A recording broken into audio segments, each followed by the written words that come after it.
La realidad es que en el TEMEC sí se planteó el tema de corrupción, justo porque en México no existe, como bien decía Dieter, un FCPA, ¿no? Una ley contra actos de corrupción como existe en Estados Unidos con esta particular ley. Y en Canadá también tiene el suyo, ¿no? Tiene el Canadian Corruption of Foreign Public Officials Act, ¿no? La CFPOA. Entonces son equivalentes y en México no se había establecido como tal.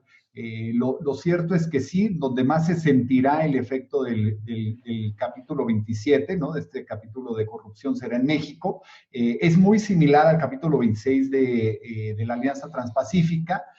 Hoy, hay que decirlo, existen ya convenios que están suscritos por México de tiempo atrás, particularmente el de la OCDE, ¿no? Que fue firmado en 1997, la Convención Interamericana contra la Corrupción del 96, la Convención contra la Corrupción de las Naciones Unidas del 2000. Entonces, México ya ha venido firmando varios tratados. Yo tendría que decir que las 8 páginas reducidas a 6 después de las definiciones o 5 que habla sobre corrupción se me hace poco, más particularmente entendiendo la dinámica de México y no nada más del gobierno federal, sino de los gobiernos locales, donde existe mucha la corrupción, donde es en los municipios, inclusive en los estados.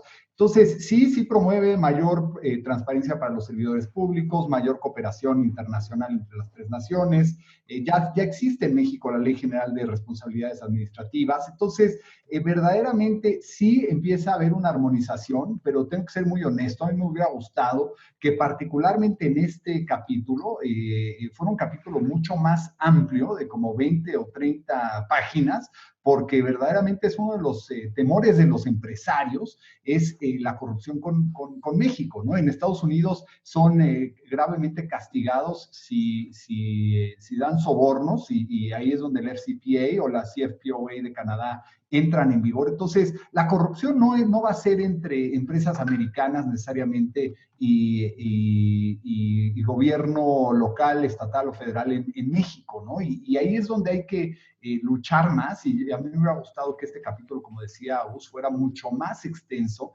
mucho más detallado, para que los servidores públicos en México sintieran todo el peso de la ley internacional sobre la corrupción y no creo que este capítulo le hace justicia a eso. Más información sobre la economía y finanzas todos los martes a las 19 horas por Facebook Live de Mundo Ejecutivo.